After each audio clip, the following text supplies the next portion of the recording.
libro de Primera de Samuel, y esta tarde vamos a ver cosas yo creo que muy interesantes de los capítulos 16 y 17. ¿Sí? Primera de Samuel 16 y capítulo también 17. Pero antes vamos a orar.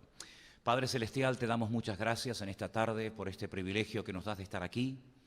Gracias, Señor, porque tú nos has guardado, nos has protegido, nos has bendecido y nos das el privilegio y la oportunidad de poder congregarnos en este lugar. Después de este tiempo hermoso de alabanza y de adoración, queremos que ahora nos hables y nos instruyas a través de tu bendita y preciosa palabra, la cual amamos, Señor, y queremos. Pedimos que sea de bendición todo lo que en esta tarde sea aquí compartido y que esto sirva para edificar nuestra fe y para que podamos recibir nuevas fuerzas para seguir adelante y para conocerte aún mucho mejor y más profundamente, Señor. Te lo pedimos todo en el nombre de tu amado Hijo Jesús. Amén. Y amén. Vamos a Primera de Samuel, por favor, el capítulo 16. Primera de Samuel, capítulo 16. Vamos a ver que ahora, a partir del capítulo 16, va a entrar en escena un nuevo personaje del cual todavía el libro no nos había dicho ni una sola palabra.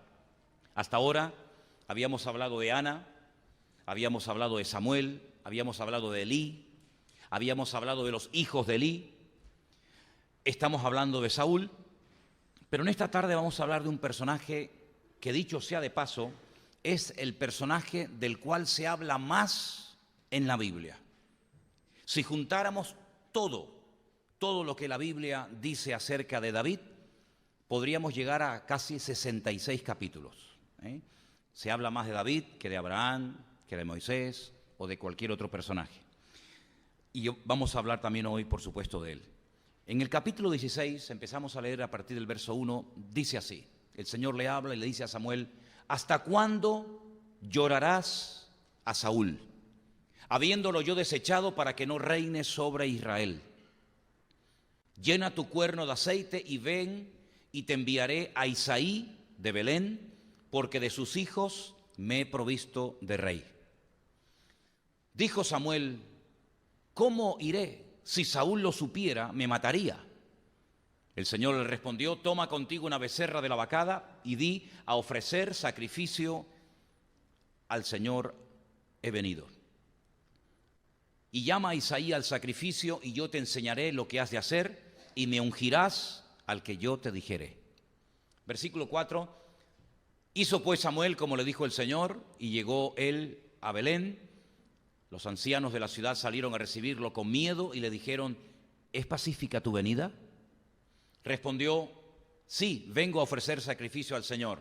Santificaos y venid conmigo al sacrificio. Y santificando él a Isaí y a sus hijos, los llamó al sacrificio. Y aconteció que cuando ellos vinieron, él vio a Eliab y dijo: de cierto, delante del Señor está su ungido. Y el Señor le respondió a Samuel: no mire su parecer ni lo grande de su estatura, porque yo lo desecho, porque el Señor no mira lo que mira el hombre, pues el hombre mira lo que está delante de sus ojos, pero el Señor mira el corazón. Aleluya. Entonces llamó Isaí a Abinadab y lo hizo pasar por delante de Samuel, el cual dijo: tampoco a este ha elegido el Señor. Hizo luego pasar Isaí a Sama, y él dijo: tampoco a este ha elegido el Señor. Hizo pasar Isaí 7 hijos suyos delante de Samuel, pero Samuel le dijo a Isaí: el Señor no ha elegido a estos. Entonces dijo Samuel a Isaí: ¿son estos todos tus hijos? Y él respondió: queda aún el menor, que apacienta las ovejas. Y dijo Samuel a Isaí: envía por él, porque no nos sentaremos a la mesa hasta que él venga aquí. Envió pues por él y le hizo entrar, y era rubio, hermoso de ojos y de buen parecer. Entonces el Señor le dijo: levántate, úngelo, porque este es. Aleluya. Vamos a parar ahí. De este capítulo 16 aprendemos varias lecciones, creo que todas importantes. Ya sabemos que a estas alturas, por lo que hemos estado viendo en las últimas semanas, Saúl ya había sido desechado por rey. El Señor le dijo claramente a Samuel que ni siquiera orara más por él, que no invirtiera más de su tiempo, que era imposible trabajar con este hombre. Samuel parece ser que todavía no terminaba de encajar esta noticia, lo lloraba, oraba por él, creyendo que todavía podía albergar alguna esperanza de cambio. Sin embargo, nada más lejos de la realidad. Cuando Dios dice cierra una puerta, nadie la puede cerrar. Cuando Dios abre una puerta, ¿verdad?, nadie la puede cerrar, y cuando cierra, nadie la puede abrir. Dios dijo, se acabó. Yo me voy a buscar a otro hombre conforme a mi corazón, una persona fiel, una persona con la cual se pueda trabajar. Y dice la Biblia que en este llamado, en este deseo de volver a ungir a otra persona como el rey de Israel, se dirige a un pueblecito llamado Belén, Betlehem, la casa del pan, donde habita la familia perfecta. ¿Por qué digo la familia perfecta? Porque en Israel hasta el día de hoy se considera que el tener muchos hijos es una bendición. También lo creemos aquí, aunque no estemos en Belén esta noche, ¿sí o no?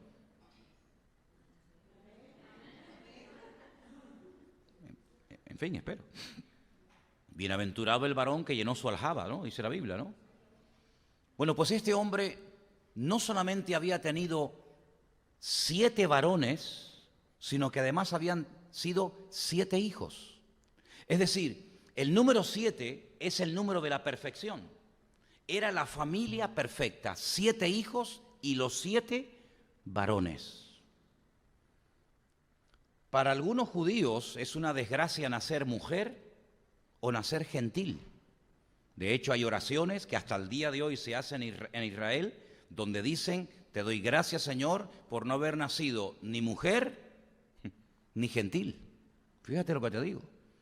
Así que este hombre era el más feliz del mundo porque tenía 7 hijos varones. Y además recibe la visita del hombre más importante del país, del varón de Dios, de Samuel, que llega y le da una noticia que va a cambiar su vida para siempre. El segundo rey de Israel, ya todo el mundo sabía que Saúl había sido desechado, va a ser uno de tus hijos. Sí, ya más feliz imposible. Ahora, Samuel era un hombre, no era un Dios. Y como todos los hombres en la Biblia, pues también tenía sus defectos y sus carencias, como todos tenemos, ¿sí o no? Samuel tuvo que aprender, y de hecho lo aprendió ese día en la casa de Isaí, una lección que todos nosotros tenemos que tener muy clara en nuestra vida. Y es que a veces las apariencias engañan. Cuando él vio al primogénito, cuando él vio a Eliab, el mayor, automáticamente él dice, este es el ungido del Señor, es el primogénito. El primogénito era generalmente el hijo más importante, el que recibía la bendición material ampliada de su padre y la bendición espiritual. Pero sin embargo el Señor lo detiene y le dice, ese no es.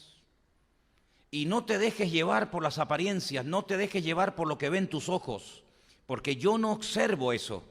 Ya habían cometido una grave equivocación escogiendo al hombre más alto, ¿se acuerdan?, de todo el país, como era Saúl. No vuelvan otra vez a cometer la misma equivocación, fijándose única y exclusivamente en lo externo, en lo visible, en lo que pueden ver nuestros ojos. Yo no he escogido a esta persona, aunque para ti sea el idóneo. Y así dice la Biblia que fueron pasando un hijo, uno detrás de otro, hasta llegar al 7º. Dios no confirmó, Dios no le reveló, no le mostró claramente al profeta Samuel que ninguno de esos 7 hijos que estaban allí era el segundo rey de Israel. Y por eso él pregunta, ¿tú tienes algún hijo más? Porque no tengo paz en mi corazón. He hecho todo lo posible, he orado, le he pedido al Señor, pero el Señor no me da palabra certera acerca de que estos hijos o uno de ellos va a ser el siguiente rey de Israel. Y entonces es cuando le dice, sí, tenemos a uno, al más pequeño. Ahora, con este personaje, David, al cual todos conocemos y admiramos, se ha especulado mucho. Porque hay un salmo que él lo escribió después de haber pecado con Betsabé. Hay un salmo que él escribe donde es una oración de arrepentimiento, el Salmo 51. Por cierto, el salmo, o la parte del Salmo 9 que hemos leído esta noche, es el salmo más antiguo de la Biblia. Ese salmo lo escribió David cuando derrotó a Goliat. Ese es el salmo más antiguo. Pero en el Salmo 51, que también lo escribió él, hay una parte que la Iglesia Católica lo ha tomado como para poder demostrar o para poder, digamos, afirmar lo del pecado heredado de Adán y Eva, ¿no? El pecado, ¿cómo es? El pecado original. donde David dice, en pecado me concibió mi madre. Lo dice así literalmente. Hay algunas opiniones y se cree que tal vez David, por la gran diferencia de edad que había entre él y sus hermanos, por ser alguien que no se contaba con él para nada, y por incluso por las palabras que les acabo de mencionar del Salmo 51, en pecado me concibió mi madre, hay algunos que han llegado a opinar de que David fue un hijo fuera del matrimonio legítimo de Isaí con su esposa. Sea o no sea la explicación correcta, lo que está bien claro es que con David nunca nadie contaba para nada. David no es como esas personas que nacen ya para el éxito, digamos, ¿no? Sino si tú analizas la vida de David, el último en esta vida que triunfaría, el último en la vida que tendría éxito, ese sería David. Porque fue desechado por el rey, fue desechado por su familia, fue desechado por sus hermanos, fue desechado por todo el mundo, menos por uno, por el Señor. Y allí hay una palabra muy interesante de Samuel cuando le dice al padre, tienes otro hijo, y él revela que tiene otro, que es el menor. Pues como Samuel era un hombre sabio y sabe cómo ganarse a los hombres, pues dijo una palabra muy interesante, hasta que no venga no comemos. Y dijo, no, tráelo ahora mismo. Se ve que tenían hambre, ¿no? Y lo fueron a buscar inmediatamente. Hemos leído en nuestra versión que David era rubio, otras versiones dicen que era pelirrojo, de piel y de pelo pelirrojo. La cuestión está en que la primera lección que Samuel tuvo que aprender es no dejarse llevar por las apariencias, no precipitarse a la hora de tomar decisiones importantes, nada más y nada menos como ungir al siguiente rey de Israel. Y algo que me llama muchísimo la atención de esta historia, de esta visita especial de Samuel a la casa de Isaí, es que el Señor sabe dónde estaba su ungido. Y eso es algo que nos tiene que traer una paz y una tranquilidad a nuestros corazones, de saber que no importa lo que digan los demás, no importa si se te han abierto muchas puertas o hasta el momento se te han cerrado todas, si cuentan contigo o ni saben dónde vives. Lo que está bien claro es que tu Dios, nuestro Señor, Él te conoce perfectamente. Y Él sabe dónde vives y cómo estás y el potencial que pueda haber en tu vida. Y el Señor dijo, este es. Ahora, en ese momento estaban los ancianos de Belén presentes en aquel acto que no se hacía todos los días. Samuel fue con un cuerno, no porque tuviera problemas familiares, sino porque Samuel utilizaba lo que utilizaban los profetas cuando ungían a los reyes, que era llevar un cuerno. No había vasos de cristal, no había de vidrio, y utilizaban los cuernos que son huecos, ¿verdad?, para ungir a los reyes. Y dice la Biblia que ese aceite fue derramada sobre la cabeza del futuro rey de Israel. Allí estaban sus hermanos, allí estaban sus padres, allí estaban los ancianos, allí estaba el profeta. Es decir, aquello no se hizo en la clandestinidad, aquello se hizo delante de muchos testigos, se hizo sobre todo delante del Señor, por mandato del Señor, pero sobre todo se le dio importancia al hecho de que estamos ungiendo al que Dios ha dicho y ha escogido que será el siguiente rey de Israel. Bueno, pues aparentemente todo siguió igual. ¿Creen ustedes que en ese momento, en esa cena, los hermanos pasaron por delante de David y le hicieron alguna reverencia, le besaron la mano? Nada. Terminó aquello. ¿Y a dónde volvió David?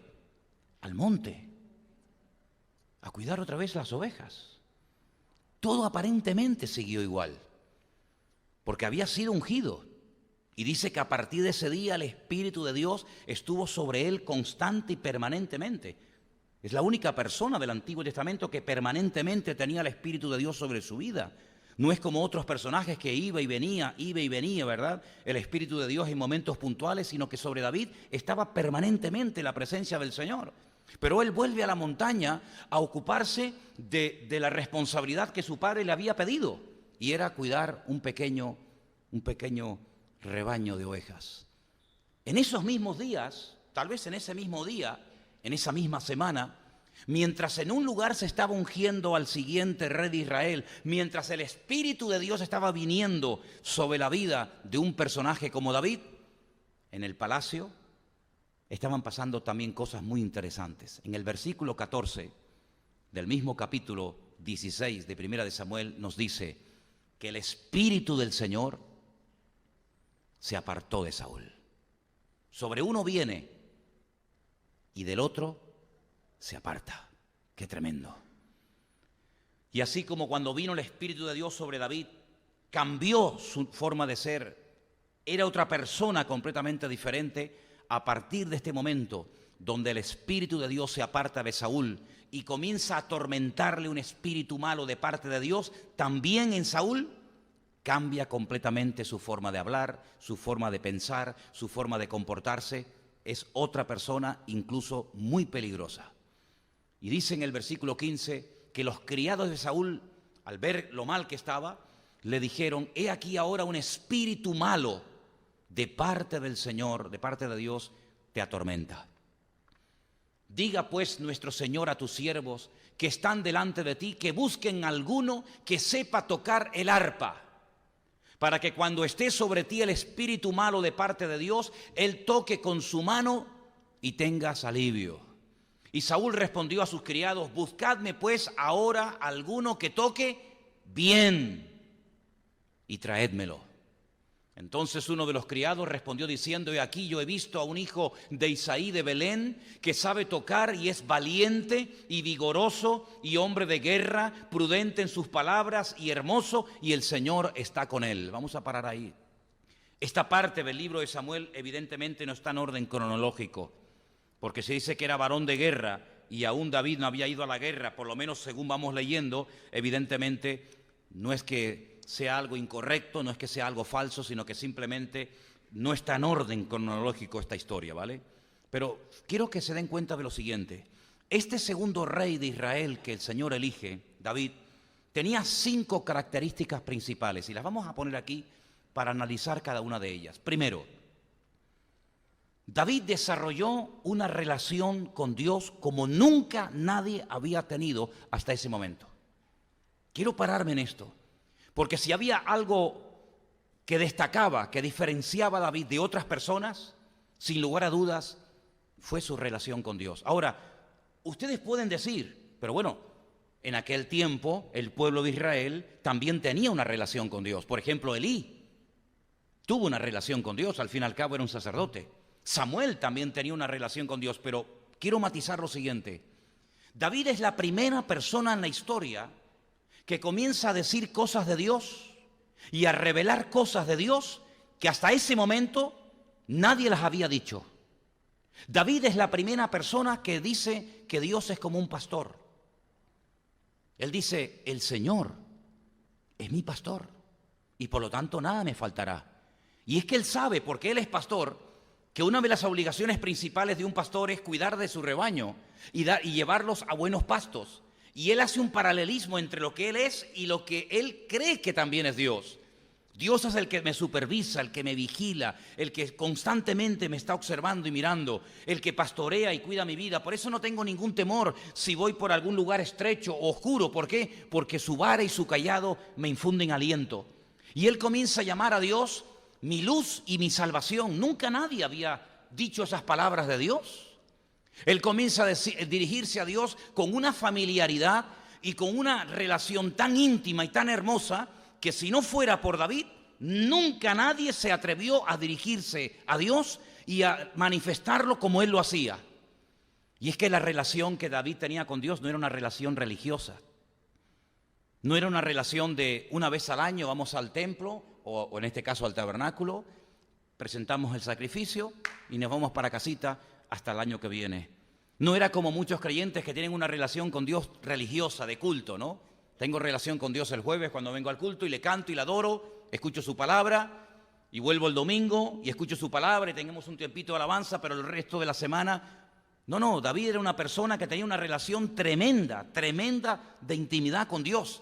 Dios, cuando habla de él, dice: es el más cerca, es el que más cerca ha estado de mí, el hombre que mejor me conoce. Y por eso cuando uno lee los Salmos, uno se da cuenta de que la intimidad que tenía David con Dios no la llegó a tener absolutamente nadie.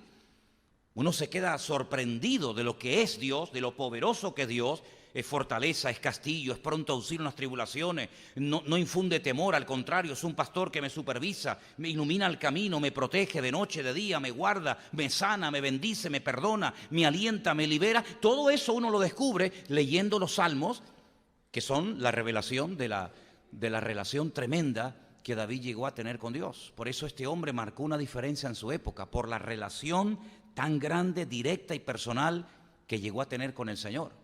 Otra característica que me llama muchísimo la atención de David es que era un hombre, era un excelente músico. Fijaros que cuando Saúl tiene aquel problema con aquel espíritu malo que lo está atormentando, yo creo que ahí nació la musicoterapia, ¿no? Dice que llamaron a David porque tocaba bien. Y tocaba de tal manera que dice la Escritura que cuando él tocaba, Saúl tenía alivio, se sentía mejor y el espíritu malo de parte del Señor se apartaba de él. Lo voy a repetir. Tenía alivio, estaba mejor y el espíritu malo se apartaba de él. Su espíritu, su alma, su cuerpo, sus emociones, sus sentimientos, su mente se equilibraba y había una paz mientras David tocaba el arpa, porque fue un hombre que no solamente tocaba el arpa, sino que además le dedicó muchísimos años de su vida a escribir los salmos, las canciones, las letras de las canciones que más tarde se cantarían en el templo de Jerusalén y canciones que se cantan hasta el día de hoy. Es decir, yo creo que ha sido el músico que más éxito ha tenido a lo largo de la historia. Hay canciones que durante un par de semanas están en el número 1 o 3 meses, pero las canciones de David llevan más de 3000 años en el número 1. Se siguen cantando hasta el día de hoy. Él fue el que le enseñó al pueblo a danzar. Él fue el que trajo alegría a los cultos. Los cultos eran muy religiosos, todo era capela, no había instrumento, no había nada. Pero él dijo, oye, vamos a añadirle a esto unos címbalos, ¿no? Unos címbalos resonantes. Y vamos a tocar la trompeta y vamos a poner pandero y danza. Él fue el que revolucionó todo el tema de la música en Israel. Y de hecho él mismo es el botón de muestra de cómo hay que alabar al Señor con libertad y con alegría y con espontaneidad, que le costó un problema en su familia, en su propio matrimonio, que su mujer lo llegó a menospreciar. Pero él dijo, lo alabaré y lo seguiré alabando y lo seguiré, ¿verdad? Porque me haré más mil por causa del Señor. Es una persona que trajo alegría al pueblo. De hecho, hay una profecía que siglos más tarde otros profetas dijeron, que se repite en el Nuevo Testamento, que dice que antes de que el Señor venga, tendrá que restaurar previamente el tabernáculo caído de David. No el tabernáculo de Moisés, de la religiosidad, ¿verdad?, de la liturgia, sino el tabernáculo de David, la alegría, la danza, la adoración, la alabanza en la casa de Dios. Por eso no solamente era un hombre con una relación con Dios extraordinaria, sino un músico realmente excelente. Fue contratado nada más y nada menos que para tocar en el palacio del rey. Sí, si el rey te llama para tocar es porque evidentemente tienes que ser un músico de primera, ¿no? No va a contratar a uno cualquiera. Tenía una característica que la mantuvo durante toda su vida, la tercera. Fue un hombre tremendamente valiente, tremendamente valiente. Peleó, como bien saben ustedes, contra leones, contra osos, contra gigantes. La valentía de David era algo fuera de lo común. Él era un experto, él desarrolló una técnica que hasta aquel tiempo no era muy conocida, y es el disparar con la honda. La honda son 2 tiras de cuero que se pone como si fuera un trocito de cuero un poquito más ancho, donde se pone una piedra, se mete en el dedo, se va girando, cogiendo velocidad. Cuando coge velocidad la subes por delante de la cabeza, y esa velocidad que coges la lanzas en línea recta y es la potencia de un disparo. El único problema que tiene este arma, que hasta el día de hoy se utiliza en Israel, es que es muy difícil apuntar. Tú lanzas la honda, la lanzas, pero no sabes a dónde vas a pegar. Es muy difícil acertar, muy complicado acertar con una honda, porque no es como un tirachina que la tienes recta y apuntas, sino que la honda está en continuo movimiento y es muy difícil apuntar en un lugar. Llegó a desarrollar este arma de tal manera que dice que tiempo más tarde en Israel llegaron a haber 700 francotiradores, 700 expertos en la onda de David, que eran todos zurdos, y dice que a un tiro de piedra le daban a un pelo. Un tiro de piedra, ¿cuánto es? Una cuadra. ¿Cuánto son las cuadras en Argentina? 100 metros. Pero se puede ver un pelo a 100 metros. Y en vez de no sería un caballo en vez de un pelo. O un camello. Bueno, podemos ver el camello, pero eso de darle es otra cosa, ¿no? Pues dice que llegó a desarrollar tal puntería que se hizo un experto en este arma que hasta el día de hoy se sigue utilizando en Israel. Y así venció al gigante. Cuarta característica que me llama la atención de David. Una de las personas más responsables de toda la Biblia. Un sentido del deber y de la responsabilidad impresionante. Les voy a poner un ejemplo. Un ejemplo. Dice la Biblia, 1 Samuel 17:20, por favor. 1 Samuel 17:20 dice que cuando su padre lo manda a ver cómo están sus hermanos en el campo de batalla, David se levanta por la mañana y dejando las ovejas, se fue con su carga como Isaí le había mandado. ¿Dice eso la Biblia? Eso no dice la Biblia. Me salté algo muy importante a propósito para ver si se daban cuenta. El padre le dice, quiero que vayas al campo de batalla, que le lleves pan, queso y comida a tus hermanos, que me digas cómo están, cómo está la paz de tus hermanos, es realmente lo que le está preguntando en hebreo. Y dice la Biblia que él se levantó de mañana, deja las ovejas al cuidado de un guarda, no las abandona, se fue con su carga como Isaí le había mandado y llegó al campamento cuando el ejército salía en orden de batalla y daba el grito de combate. No es como ese que le dice, oye, manténme la escalera un momentito para que no me caiga, vale, y te tiene la escalera aguantada, ¿no? Y de repente uno le dice, oye, ven un momento que no encuentro la caja de herramientas, y te suelta y tú confiado de que te está agarrando No, David no era así. David no era así. Mi padre me puso al cuidado de unas ovejas, yo soy el ungido de Dios, no es que hubiera 1000 en el país, yo soy el único. Es que es increíble esto. Yo soy el único que Samuel ha ungido como rey de Israel. Yo sí o sí, pase lo que pase, venga lo que venga, me digan lo que me digan, yo voy a ser el rey de Israel porque Dios lo ha dicho, Dios lo ha declarado y lo que Dios dice se cumple. Pero mi padre de momento me ha dicho que cuide las ovejas. Y si mi padre me da otra orden, no anula la primera. ¿Me explico? No es que ahora me dice, vete al campo de batalla, llévale a tus hermanos esto, pero las ovejas las abandonas. No. La segunda orden no anula la primera. Por lo tanto, él dice que le dice a alguien, a un guarda, cuídame las ovejas, que para los hermanos no eran nada, como ahora veremos. Sin embargo, para él eran todo. Y era capaz de jugarse la vida, y era capaz de pelear contra un león, y era capaz de pelear contra un oso, para cuidar las ovejas que al fin y al cabo no eran de él, sino que eran de su padre. Si esto no es responsabilidad, ¿qué es entonces? Un hombre tremendamente responsable. Si tú haces una lista de las personas a las cuales Dios ha usado y las personas a las cuales Dios ha llamado, todos eran gente responsable. Dios nunca llamó a un irresponsable. Todas las personas que Dios utilizó eran personas tremendamente responsables. Mira a los discípulos de Cristo, responsables con sus redes, con sus barcas. Cuando se les rompían las redes, se paraban y las remendaban. Cuando sacaban la pesca, la contaban, la distribuían en tamaño, los pequeños, los medianos, los grandes. Cuando llama a Mateo, ¿qué está haciendo? En el banco de los tributos públicos, trabajando para el enemigo, pero responsable. No hay ni una sola persona en la Biblia que Dios haya llamado que no haya tenido esta característica. Pero en David se destaca por encima de otros. Un sentido del deber espectacular.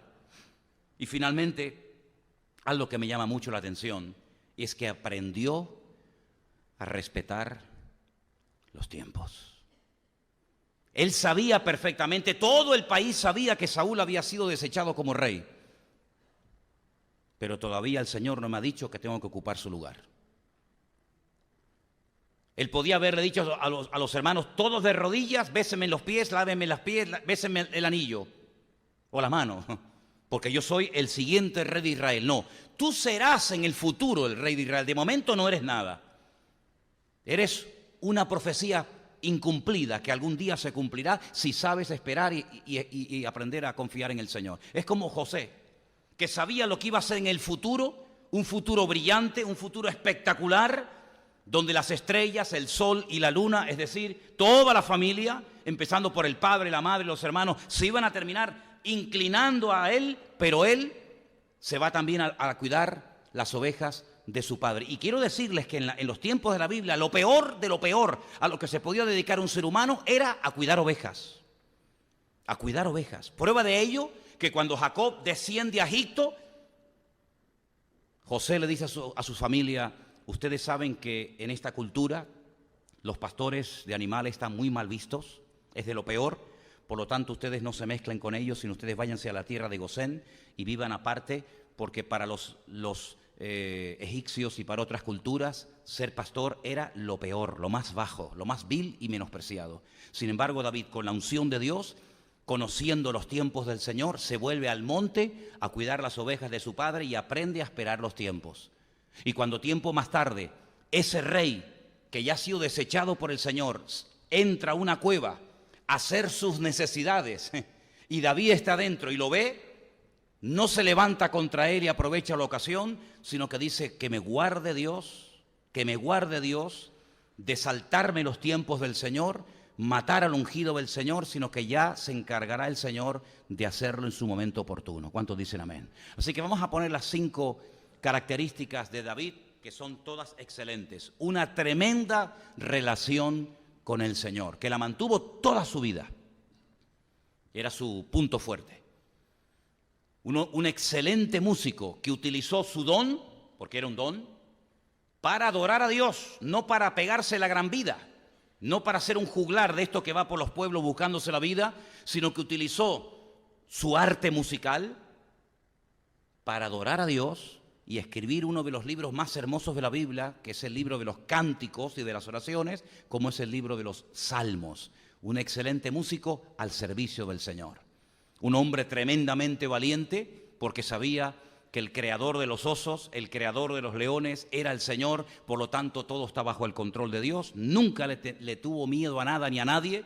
Un hombre tremendamente responsable hasta el último momento de su vida, y un hombre que supo respetar los tiempos. ¿Cuántos dicen amén? Características extraordinarias. En el capítulo 17 de Primera de Samuel, leemos a partir del versículo 1 lo siguiente. Primera de Samuel, capítulo 17, a partir del 1 en adelante. Los filisteos juntaron sus ejércitos para la guerra. Otra vez los dichosos filisteos, Mira que son pesados, Mira que son pesados los filisteos, Madre mía, están por todos lados.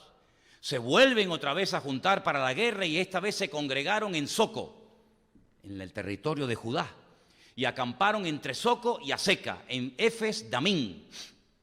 También Saúl y los hombres de Israel se juntaron y acamparon en el valle de Ela, y se pusieron en orden de batalla contra los filisteos. Esto era como un estadio, ¿no? Unos estaban en la grada sur, en herradura, ¿no? Y otros estaban en la grada norte. Ahí las dos barras bravas enfrentadas una contra la otra, el campo en medio, esperando que dieran la orden para liarse ahí a patadas y a todo tipo de una sangría terrible. Y entonces dice que unos estaban a un lado y otros estaban a otro lado. Versículo 4, y dice lo siguiente: salió entonces del campamento de los filisteos un paladín, un tal Goliat. Su nombre podríamos traducirlo de una forma moderna como una especie de mercenario. Es así. De hecho, Goliat significa peregrino, una persona que está aquí, allá y en todas partes. Era como una especie de persona que se le utilizaba para llevarlo a diferentes frentes de batalla. Ahora le toca aquí, mañana te mandamos para otro lado, para asustar, para amedrentar, ¿verdad? Medía, no llegaba a los 3 metros, pero llegaba a los 2,97. Esa era la estatura de Goliat. El hombre más alto de esta generación, digamos, nuestra llegó a los 2,75. Goliat llegó a los 2,97 metros. Una bestia, ¿eh? Salió, espera, no terminé de leer. Salió un paladín llamado Goliat de Gat, tenía la altura de 6 codos y un palmo, 2,97. Sigo. Tenía un casco de bronce en su cabeza, llevaba una cota de malla y el peso de la cota era 60 kilos. Lo que pesan la mayoría de ustedes, hermanas. O menos, ¿no? Algunos dicen, ¿qué más quisiera yo? 60 kilos la cota de malla. Alucinante. Tenía entre sus piernas grebas de bronce y una jabalina de bronce entre sus hombros. Y el asta de su lanza era como un rodillo de telar y tenía el hierro de la lanza 8 kilos. 8 kilos, 600 ciclos de hierro, e iba su escudero delante de él. ¿El escudero qué era? El que llevaba más armas todavía. Es decir, yo llevo esto, pero el escudero te lleva hacha, cuchillo, navaja, corta uña, tijeras. Llevaba un kit impresionante aparte de lo que él llevaba, ¿no? Y se paró y dio voces a los escuadrones de Israel diciendo, ¿para qué? Es interesante la pregunta, ¿no? ¿Para qué os habéis puesto en orden de batalla? ¿No soy yo el filisteo y vosotros los siervos de Saúl? Escoged entre vosotros un hombre que venga contra mí. El enemigo diciéndole al pueblo de Dios lo que tiene que hacer. Exactamente igual que hoy en día. Lo que hace el mundo, ¿qué es? A través de sus paladines, a través de sus voceros, te dice cómo tienes que vestir, cómo tienes que comportarte. Es exactamente igual. El mundo diciéndole a los hijos de Dios cómo tienen que vivir y cómo tienen que hacer. No hace falta que nos enfrentemos. Esto va a ser una carnicería, una pérdida de tiempo. ¿Para qué? 1 contra 1, y el que gane, se acabó la guerra. Más fácil, imposible. Bueno, en teoría suena muy fácil y muy bonito, pero a ver, ¿quién es el voluntario de parte del ejército de Israel? Si él puede pelear conmigo y me vence, nosotros seremos vuestros siervos, y si yo pudiere más que él y lo venciere, vosotros seréis nuestros siervos y nos serviréis. Y añadió el filisteo, hoy yo he desafiado al campamento de Israel, dadme un hombre que pelee conmigo. Saben, hermanos, dice la Biblia que durante 40 días, por la mañana y por la tarde, durante 40 días, dice, bueno, 40 días no es mucho tiempo, bueno, ponte a dieta 40 días, a ver si aguanta. 40 días por la mañana y por la noche, desafiando al pueblo de Israel, menospreciándolo, insultándolo, asustándolo, paralizándolo. Es decir, durante mes y medio, el pueblo de Dios paralizado ni para adelante ni para atrás. Y esto no puede ser. No puede ser que durante mucho tiempo tu vida esté estancada. No puede ser que estés parado ni para adelante ni para atrás. ¿Dónde estaban? En el campo de batalla. ¿Pero estaban peleando? No. Entonces, ¿qué hacen aquí? ¿Qué hacen aquí 40 días sin hacer nada? Y cada día más miedo, y cada día más inseguridad, y cada día más temor, porque un solo hombre, un gigante llamado Goliat, un mercenario, un hombre experto en la guerra, tiene paralizado al pueblo de Dios. Qué tremendo, ¿no? Qué tremendo. Ahora llegó el día cuando David, que tenía que ser menor de 20 años, porque si no tenía que estar enrolado en el ejército de Saúl, apareció por allí. Y vamos a leer en esta tarde, cuando David aparece por el campamento, qué es lo que pasa. Seguimos leyendo. Oyendo Saúl y todo Israel estas palabras del filisteo, se turbaron y tuvieron gran miedo. Un solo hombre asustando a todo un país. Un solo hombre metiéndole miedo a todo un país. Tremendo.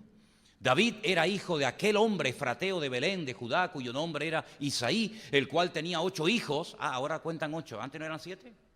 Ya cuentan con él. Antes decía, no, tengo 7 hijos. Pero mira, es que aquí no me da el Señor testimonio de que esté el rey de Israel. ¿No tienes otro? Dice, ay, sí. Como diciendo, ay, me había olvidado. El chiquitín, David. Dijo, tenía 7. Ahora dice, ya cuentan con él. Claro, porque ahora ya está ungido, ¿no? Ay, amigo. Tenía 8 hijos y en aquel tiempo de Saúl este hombre era viejo y de gran edad entre los hombres. Y los 3 hijos mayores de Isaí habían ido para seguir a Saúl a la guerra, y los nombres de sus 3 hijos que habían ido a la guerra eran, escucha, Eliab, el primero que quiso ungir Samuel, ¿se acuerdan? Dice, este es el ungido del Señor. Ahí estaba Eliab, el primogénito. El segundo que fue a ungir, ¿cómo se llamaba? Abinadab, que tampoco fue ungido. El tercero tampoco fue ungido, ahí aparece otra vez Sama. Y David era el menor. Siguieron pues los 3 mayores a Saúl. Pero David había ido y vuelto dejando a Saúl para apacentar las ovejas de su padre en Belén. Venía pues aquel filisteo por la mañana y por la tarde, y así lo hizo durante 40 días. Dijo Isaí a David, su hijo, toma ahora para tus hermanos una efa de grano tostado y estos 10 panes y llévalo pronto al campamento a tus hermanos. Y estos 10 quesos de leche los llevarás al jefe de los 1000 y mira si tus hermanos están buenos. Este es el versículo favorito de las chicas cuando van a algún campamento, ¿no? ¿No? Mira a ver si tus hermanos están buenos. Y toma prenda de ellos. No, esa parte no la tomes. Esa parte no tomes prenda, no, déjalo así. Y Saúl y ellos, todos los de Israel, estaban en el valle de Ela peleando contra los filisteos. Se levantó pues David de mañana y dejando las ovejas al cuidado de un guarda, se fue con su carga como Isaí le había mandado y llegó al campamento cuando el ejército salía en orden de batalla y daba el grito de combate. Llegó en el mejor momento. Se pusieron en orden de batalla Israel y los filisteos, el ejército frente a ejército. Entonces David dejó su carga en manos del que guardaba el bagaje y corrió al ejército, y cuando llegó preguntó por sus hermanos si estaban bien. Mientras él hablaba con ellos, he aquí aquel paladín que se ponía en medio de los 2 campamentos, que se llamaba Goliat, filisteo de Gat, salió de entre las filas de los filisteos y habló las mismas palabras, y ahora las oyó David. Ay, amigo, todos los varones de Israel que veían a aquel hombre huían de su presencia y tenían gran temor. Y cada uno de los de Israel decía, ¿no habéis visto aquel hombre que ha salido? Él se adelantaba para provocar a Israel.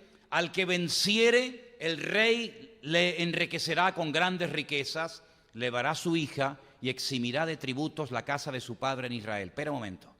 Mira la recompensa que el rey de Israel le iba a dar al hombre que se atreviera a pelear contra el gigante Goliat, contra el filisteo. Primero, lo enriquecerá con grandes riquezas, aumentará su patrimonio de una forma descomunal. Muy interesante. Le dará su hija y eximirá de tributos, de impuestos, no pagará nunca más el IGIT, ni el IVA, ni nada, nunca más, toda la familia del padre de este muchacho. Oye, pues pienso que merece la pena, ¿no? Se habrán apuntado 20.000 para ir a pelear contra el gigante Goliat, ¿no? Ni uno. ¿Merecería jugarse la vida por la hija del rey? Pues fíjense lo que pasa. Entonces David habló a los que estaban junto a él y dijo, ¿qué harán al hombre que venciera a este filisteo y que quiere el oprobio de Israel? Porque ¿quién es este filisteo incircunciso, inconverso, para que provoque a los escuadrones del Dios viviente? Mira, mientras se metieran con David, no pasaba nada. Mientras se burlaran de David, no pasaba nada. Pero David tenía una característica: todo lo que afectaba a la honra, a la honorabilidad de Dios, hasta ahí podía llegar David. Y así tenemos que ser nosotros los hijos de Dios. Que se metan, que nos insulten, que nos cuestionen, que nos critiquen, que nos abandonen, que nos humillen, da igual. Pero todo lo que afecte a la honra, a la gloria, al respeto de Dios, nos tiene que hacer hervir la sangre. Porque todo lo que nos afecta a nosotros le afecta al Señor. Porque dice la Biblia que cuando el Señor se le presentó a Saúl en el camino, le dijo, ¿por qué te metes con mis hijos? Amén. Muy bien. Ahora habéis acertado. No sé si porque no queríais o porque os habéis dado cuenta. El Señor, cuando se le presenta a Saúl en el camino a Damasco, no le dice: ¿por qué te metes con mi pueblo? ¿Por qué persigues a mis hijos o a mi iglesia? No. Le dice: ¿por qué me persigues a mí? ¿A ti? ¿Pero tú quién eres? Yo soy Jesús de Nazaret, a quien tú estás persiguiendo. Ahí va. Es que el que se mete con un hijo de Dios, el que se mete contigo, hermano y hermana, se está metiendo contra el creador del universo. ¿No te das cuenta?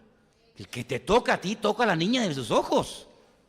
Pero es que esa misma actitud deberíamos de tenerla nosotros hacia nuestro Dios. Que nos insulten, que nos critican, que se mofen, que nos menosprecien, da igual.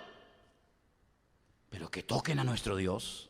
Hasta ahí podíamos llegar. Por eso David dice: ¿pero qué se ha creído este circunciso filisteo para amedrentar al pueblo de Dios? Hasta ahí podíamos llegar. Y entonces es cuando comenzamos a ver la reacción de David, y el pueblo le responde a él las mismas palabras, diciéndole lo que le hará el rey si vence. Versículo siguiente: y oyendo hablar Eliab a su hermano mayor con aquellos hombres, ¿cómo dice ahí? Se encendió en ira contra David. Claro, ahora entiendo por qué el Señor le dijo a Samuel: este no es el ungido del Señor. Ahora lo entiendo. Ahora sé por qué no lo ungió. Porque mira, cuando David va al campamento a llevarte comida, jugándome también la vida, y vengo aquí porque mi padre me ha mandado, porque David toda la vida estuvo bajo autoridad, toda la vida estuvo sometido a alguien. No era uno que iba por libre. David tuvo toda la vida sometido a Dios, a su padre, al rey o al que correspondiera. Y resulta que mi hermano, que tiene que decirme: oye, gracias, ¿cómo está papá?, ni pregunta por el padre, sino que dice que se enciende en ira contra su hermano David porque lo ve hablando y le dice: ¿para qué has descendido acá? ¿A quién has dejado aquellas pocas ovejas en el desierto? Fíjate tú, Yo conozco tu soberbia, la malicia de tu corazón, para ver la batalla has venido. ¿Pero qué dices? ¿Pero qué soberbia y malicia de mi corazón? Si Dios dice que mi corazón es el más cerca del corazón de Él, ¿a quién le hago caso? ¿A lo que Dios ha dicho de mí o a lo que tú me estás diciendo de mí? Claro, no viene el insulto de un filisteo, no viene el insulto de afuera, viene de un hermano, de su propio hermano, de su hermano mayor, el que tiene que darle ejemplo al pequeñito de la casa. Ahora entendemos, ¿verdad? Ahora entendemos por qué Samuel, el Señor le dice: este no es el ungido del Señor. Si se confunde y no conoce a su hermano, diciéndole que eres un soberbio, que has dejado esas pocas ovejas que no vale la pena jugarse la vida por ellas para venir a ver la batalla, si así trata a su hermano, si así trata Eliab a su hermano, por carne de él, ¿cómo tratará este al pueblo el día de mañana si lo nombran rey? Peor que Saúl todavía. Ahora yo entiendo, digo: Señor, gracias, porque tú no ves lo de afuera, tú ves lo de adentro. Y el corazón de Eliab no era recto, el corazón de Eliab no era bueno, el corazón de Eliab, mira cómo era, soberbio. Tu corazón está lleno de malicia. ¿Pero qué dices? Nada más lejos de la realidad. Tiene menos discernimiento espiritual que un mosquito. David le dice: ¿pero qué he hecho? ¿Me estás echando una bronca aquí sin necesidad? ¿Que yo qué he hecho? ¿No es esto mero hablar? Y apartándose de él hacia otros, le preguntó de igual manera, y le dio el pueblo la misma respuesta de antes. Fueron oídas las palabras de David que había dicho y las refirieron delante de Saúl, y él lo hizo venir. Y dijo David a Saúl: no desmaye el corazón de ninguno a causa de él. Tu siervo, fíjate, ya había sido ungido. Tú estás desechado. Pero yo soy tu siervo de momento. Yo iré y pelearé contra este filisteo. Y le dijo Saúl a David: tú no podrás ir contra aquel filisteo. De la abundancia del corazón habla la boca. Tú no vas a ir y te crees que todos somos iguales. Y por eso intenta asustar, intenta menospreciar, intenta tirarle un jarro de agua fría por encima a David. Tú no irás a pelear con él porque tú eres un muchacho y él es un hombre de guerra desde su juventud. David le respondió a Saúl, y es ahora nos enteramos por primera vez de algo impresionante. Algo que nosotros ya sabíamos, pero que en aquel momento nadie sabía. Ahora nos hemos enterado que todos los cojines en la casa de David eran de piel de león. Ahora nos hemos enterado de que todas las alfombras en la casa de David eran piel de oso. Mira tú por dónde. Mira tú por dónde. Tu siervo, pastor de ovejas de su padre, cuando veía venir al león, al oso, lo tomaba y tomaba algún cordero de la manada, salía yo tras él y lo hería y lo libraba de su boca, y si levantaba contra mí, yo le echaba mano de la quijada y lo hería y lo mataba. Fuese león, fuese oso, tu siervo lo mataba, y este filisteo incircunciso será como uno de ellos, porque ha provocado al ejército del Dios viviente. Aleluya. Esto es un conflicto que tiene una connotación espiritual. Esto no es simplemente un ejército contra otro. Esto es un poder de las tinieblas contra el reino de Dios. Esto es a ver quién puede más. Dagón, ese ídolo medio hombre, medio pez, ¿verdad?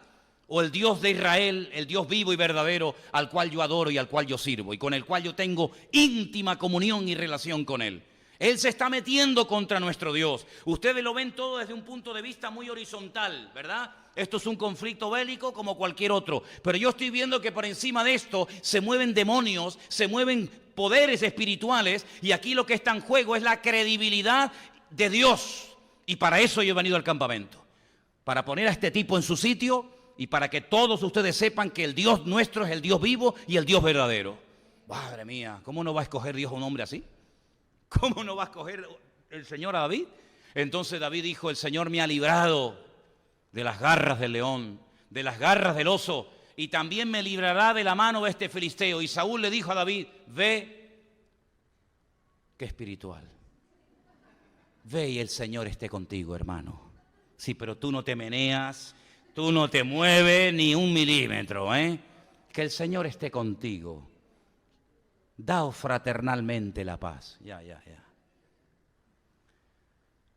Saúl vistió, es increíble, lo viste con sus ropas, pone sobre su cabeza un casco de bronce, lo arma con su coraza, ciñó David su espada sobre sus vestidos, probó a andar porque nunca había hecho la prueba, y le dijo David a Saúl,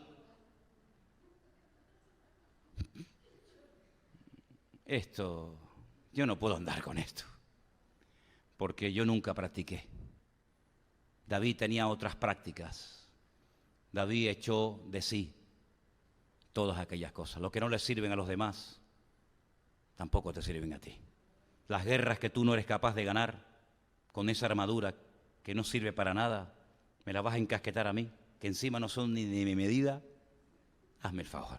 Se quitó todos aquellos corotos, se los quitó de encima, y entonces dice que tomó su callado, el garrote, ¿no?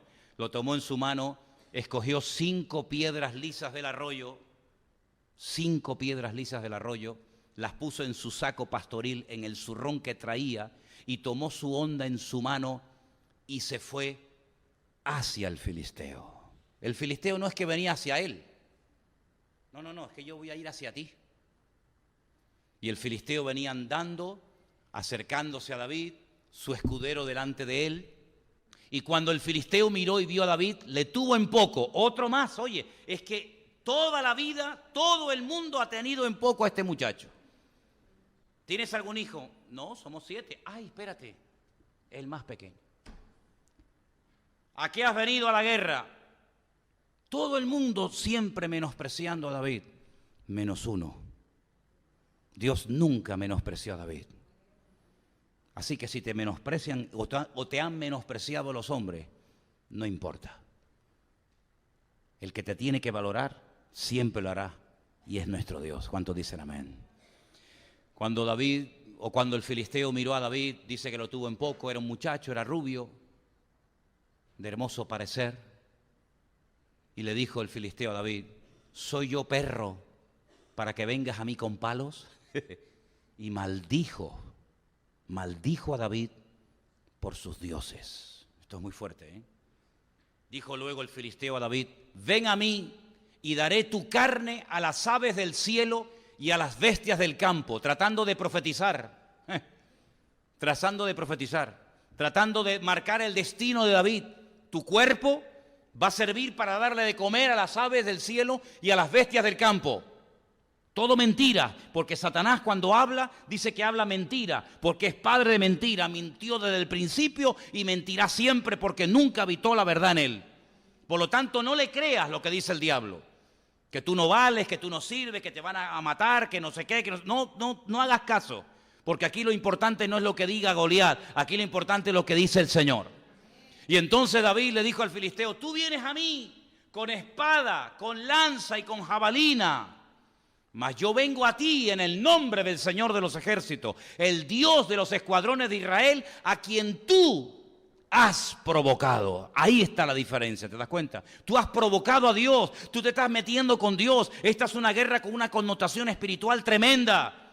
Esto no son filisteos contra israelíes y punto, no. Esto es tu Dios contra nuestro Dios. Y por eso aquí hay que marcar una diferencia, y la vamos a ver. Y dice: el Señor te entregará hoy en mi mano. David también comienza a profetizar. David comienza también a hablar por fe. Aún no ha pasado nada. Aún no ha pasado nada, pero él comienza a preparar el terreno, a cambiar la atmósfera espiritual. Hoy, no mañana ni dentro de 20 años, tú llevas 40 días amenazando y no has conseguido nada. Mes y medio, pero yo en un día te voy a cortar el rollo. El Señor hoy te entregará en mi mano, yo te venceré, te cortaré la cabeza. Yo me imagino a los soldados y a los hermanos y a Saúl escuchándola hablar diciendo: le van a meter una paliza, lo está provocando y ya verás la que va a liar el enano este. Te cortaré la cabeza, daré hoy los cuerpos de los filisteos. No dice el cuerpo tuyo, dice el cuerpo de los filisteos, pero es que este se quiere cargar a todo el ejército. Te corto la cabeza, te daré los cuerpos de los filisteos a las aves del cielo, a las bestias de la tierra, y toda la tierra sabrá que hay Dios en Israel. Vamos, esto es algo alucinante. Y sabrá toda esta congregación que el Señor no salva ni con espada ni con lanza, porque del Señor es la batalla, y Él plural, os entregará en nuestras manos. Bueno, hablar no cuesta nada. Tú podías decir: hoy te voy a dar una paliza que te voy a matar enterado. ¡Bum! Y sales corriendo, ¿no? No, pero ahora espérate, ahora tú has hablado, ahora a ver qué pasa, Ahora esto se ha calentado, amigo, Aconteció que cuando el filisteo se levantó y echó a andar para ir al encuentro de David, David se dio prisa, salió a la línea de batalla contra el filisteo, y ahora fíjate los detalles. Metiendo David su mano en la bolsa, tomó de allí una piedra, luego la bolsa ya tenía la piedra dentro. Se preparó para la batalla. Todo lo contrario a lo que hacía Saúl. Saúl no se preparaba, se lanzaba y así le iba. David primeramente se prepara, llena el cargador con las balas, con las piedras, para que cuando tenga que meter mano diga: ay, ¿dónde están las balas? ¿Tú no las trajiste? No, yo no. No. Mete la mano y dice aquí, tomó de allí una piedra y la tiró con la honda e hirió al filisteo en la frente, una puntería impresionante, porque no te olvides que versículos anteriores dice que venía con un casco de bronce en la cabeza. Es decir, entre la cota que él llevaba y el casco tenía muy poco visible. Para apuntar en la frente tenías que tener una puntería increíble. Y además que el otro no era cojo, el otro también corría. Así que o aciertas a la primera o te vas a enterar. Pero es que David ya había practicado. David no era la primera vez que se metía en jaleos de este tipo. David tenía una relación con Dios. David se entrenaba porque David se preparó en la clandestinidad. David se preparaba cuando no era nadie. Y cuando tú te preparas cuando no eres nadie, cuando te llega la oportunidad se va a demostrar lo que tienes o no tienes de Dios. Cuando tú te preparas cuando no eres nadie, eso es lo que va a marcar la diferencia cuando llegue el momento de plantarle cara a tu gigante. Llámese como se llame. Entonces dice que le clavó la piedra en la frente. Y ahora lo que me llama la atención, ahora mira la escena. Hirió al filisteo en la frente y la piedra quedó clavada en la frente y cayó sobre su rostro en tierra, sino cayó de frente. Y se le acabó a Goliat todo su temor y todo lo que infundía de pánico y de menosprecio al pueblo de Israel. Se acabó. Y ese día empezó una era nueva. A partir de ese momento, toda la atmósfera espiritual, política y nacional del país nunca más volvería a ser la misma. A partir de ese momento, los filisteos nunca más volvieron a meterse, por lo menos durante un tiempo, con los hijos de Dios. A partir de ese día quedó claramente establecido que como el Dios de David, el Dios verdadero, no había otro. Pero a partir de ese día se produjo una ruptura en el país que trajo un dolor tremendo durante muchos años. Y fue que a raíz de este acontecimiento, en el capítulo 18, y leemos estos versículos y terminamos, en el 18 del 6 al 9, aconteció que cuando volvían ellos, cuando David volvió de matar al filisteo, salieron las mujeres de todas las ciudades de Israel cantando y danzando para recibir al rey Saúl, con panderos, con cánticos de alegría y con instrumentos de música. Y cantaban las mujeres que danzaban y decían: Saúl hirió a sus 1000 y David a sus 10,000. Y se enojó Saúl en gran manera y le desagradó este dicho. Y dijo: a David dieron 10,000 y a mí 1000. No les falta más que el reino. Y desde aquel día Saúl no miró con buenos ojos a David. ¿Cuántos dicen amén? Desde ese día la actitud de Saúl hacia David cambió completamente.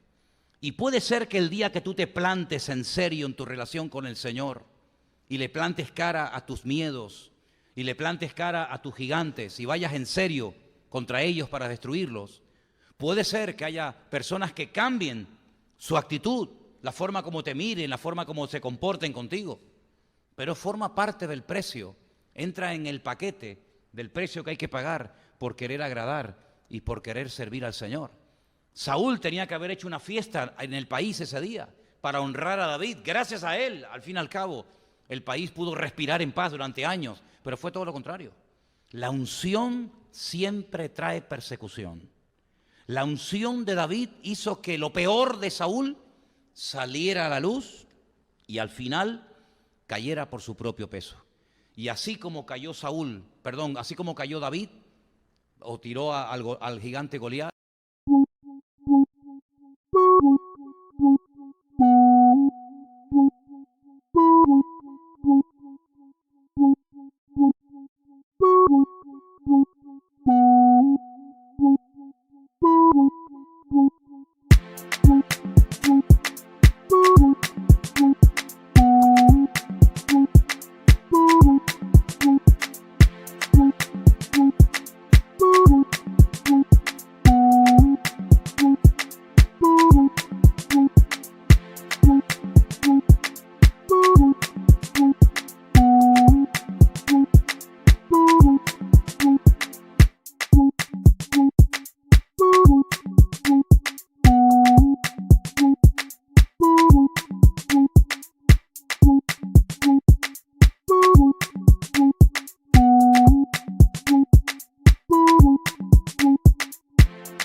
Así caería tiempo más tarde Saúl en el campo de batalla. ¿Por qué? Porque perdió la gracia de Dios, perdió la unción de Dios, porque en vez de tener relación con el Señor, se dedicó a perseguir durante años y años a David, la persona que más lo respetaba, la persona que más lo apoyaba, la persona que más lo amaba. Él creía que era su peor enemigo y nada más lejos de la realidad.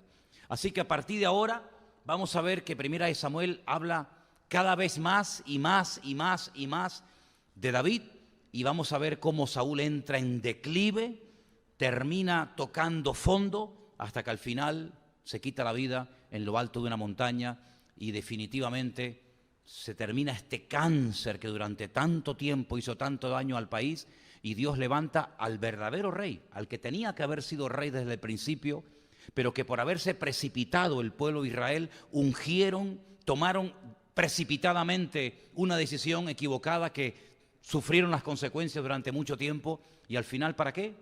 Para reconocer que se habían equivocado, que se habían precipitado, que tenían que volver otra vez al punto de partida y comenzar a depender y a confiar en el Señor. Yo quiero que cerremos nuestros ojos en esta noche y tú le digas al Señor en este momento: